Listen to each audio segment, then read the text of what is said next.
Burjeel Geojit financial service അവതരിപ്പിക്കുന്ന സമ്പാദ്യം എന്ന ഈ പ്രോഗ്രാമിലേക്ക് എല്ലാ മാന്യപ്രേക്ഷകർക്കും സ്വാഗതം.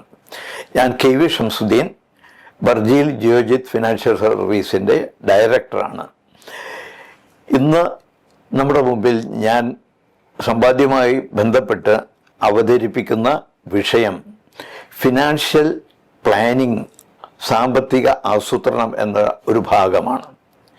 ഈ പ്രോഗ്രാം അവതരിപ്പിക്കുമ്പോൾ ആദ്യമായിട്ട് എനിക്ക് പറയാനുള്ളത് കേരളത്തിൻ്റെ ഒരു പ്രത്യേക അവസ്ഥയാണ്. കേരളീയർ 10% പേർ വിദേശ നാടുകളിലാണ് ജീവിക്കുന്നത്. ഓരോ പ്രവാസിയും 4 നാട്ടിലുള്ള കുടുംബാംഗങ്ങൾക്ക് ജീവിതം നൽകുന്നു എന്ന് കണക്കുകൂട്ടിയാൽ തന്നെ കേരളത്തിൻ്റെ 50% ആളുകളും പ്രവാസികളുമായി ബന്ധപ്പെട്ട് പ്രവാസികളെ ആശ്രയിച്ച് ജീവിക്കുന്നവരാണെന്ന് നമുക്ക് മനസ്സിലാക്കാൻ സാധിക്കും. അതുകൊണ്ട് തന്നെ ആയിരിക്കും ഏറ്റവും വലിയ ചർച്ചാ വിഷയമായ ഒരു സംഭവം സമ്പാദ്യം എന്ന വിഷയമാണ്.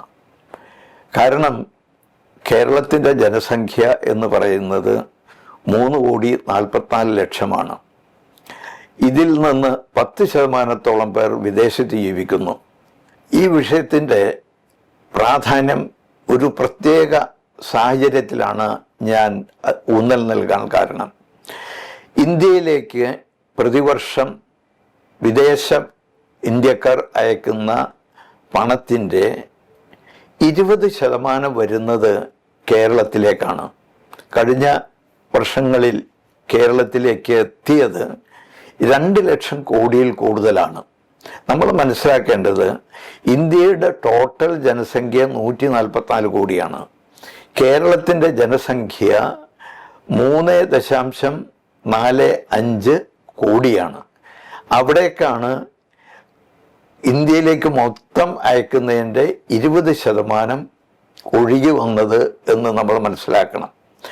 ഈ സാഹചര്യത്തിൽ ഒരു പ്രധാനപ്പെട്ട കാര്യം നമ്മൾ ഓർക്കേണ്ടത്, ഇത്രയും പണം ഒഴുകി വന്നിട്ടും നമ്മുടെ കേരളത്തിൽ അതിന് അനുസൃതമായിട്ടുള്ള വികസനം ഉണ്ടായിട്ടില്ല എന്ന് നമുക്ക് കാണാൻ സാധിക്കും, വ്യാവസായികമായോ മറ്റുള്ള എല്ലാ തരത്തിലും.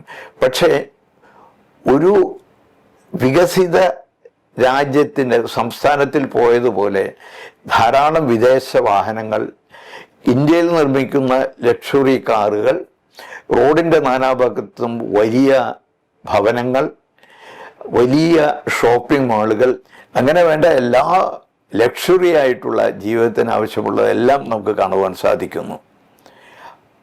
ഇങ്ങനെ ഒരു സാഹചര്യം ഉണ്ടാകുമ്പോൾ ഒരു വിഭാഗം ആളുകൾ ഇങ്ങനെ സംഭവിച്ചു പോകുന്നു, ഈ സംസ്ഥാനത്തിന് എന്തുകൊണ്ട് വളർച്ച ഉണ്ടാവുന്നില്ല എന്ന് ചിന്തിക്കുന്നവർ ഉണ്ട് എന്ന് എനിക്ക് വളരെയധികം അറിയാം. കാരണം ഞാൻ തന്നെ ആ ഒരു വിഷയത്തിൽ വളരെയധികം പഠനം നടത്തിയിട്ടുള്ള ഒരു വ്യക്തിയാണ്. അതിൽ നിന്ന് മനസ്സിലാക്കാൻ സാധിച്ചത്, ഇങ്ങനൊരവസ്ഥ കേരളത്തിൽ ഉണ്ടായിട്ടുള്ളതിന് കാരണം പ്രവാസികൾക്കും പ്രവാസികളെ ആശ്രയിച്ച് ജീവിക്കുന്നവർക്കും ഭരണകർത്താക്കൾക്കും നാട്ടിലെ രാഷ്ട്രീയ നേതാക്കന്മാർക്കും എല്ലാം തന്നെ സാമ്പത്തിക ആസൂത്രണം എന്ന ഒരു വിഷയം അന്യമാണ് എന്നുള്ളതാണ് എനിക്ക് മനസ്സിലാക്കാൻ സാധിച്ചിട്ടുള്ളത്. ഇനി മറ്റൊരു പ്രധാനപ്പെട്ട കാര്യം, നാട്ടിലേക്ക് തിരിച്ചു വന്ന പ്രവാസികളോട് നിരന്തരം അന്വേഷിച്ചപ്പോൾ, നിങ്ങൾ ഗൾഫിൽ വന്ന് തിരിച്ചു വന്നതിന് ശേഷം എങ്ങനെ ജീവിക്കുന്നു എന്ന് ചോദിച്ചപ്പോൾ അതിൽ സസന്തോഷം ജീവിക്കുന്നു എന്ന് ഉത്തരം പറഞ്ഞവർ കേവലം 5% മാത്രമാണ്.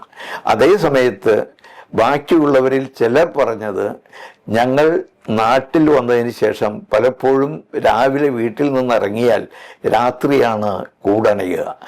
എന്തുകൊണ്ട് സംഭവിക്കുന്നു എന്ന് പറഞ്ഞാൽ അതിന് കാരണം അവർ പറഞ്ഞത് നമ്മൾ വളരെയധികം വേദനിപ്പിക്കുന്നതാണ്. കുടുംബത്തിൽ നിന്ന് ഒരു തരത്തിലുള്ള സമാധാനം ലഭിക്കുന്നില്ല. ആ സമാധാനം ലഭിക്കുന്നില്ല എന്ന് പറയുമ്പോൾ അവർ ആർക്ക് വേണ്ടി ജീവിച്ചോ അവരിൽ നിന്ന്, ഭാര്യയിൽ നിന്ന്, മക്കളിൽ നിന്ന് സാമ്പത്തികമായ വേണ്ടത്ര വരുമാനമില്ലാത്തൊരു സാഹചര്യം വന്നപ്പോൾ അവർക്ക് അസ്വീകാര്യത ഉള്ളവരായി മാറി എന്ന് തോന്നുമ്പോൾ എത്രമാത്രം വേദന ഉണ്ടായിരിക്കും ആ ഓരോരുത്തർക്കും നമ്മൾ മനസ്സിലാക്കേണ്ടതുണ്ട്. അതുകൊണ്ട് ഈ വിഷയം തൽക്കാലം ഇവിടെ നിർത്തിക്കൊണ്ട് എല്ലാവർക്കും നന്ദി, നമസ്കാരം.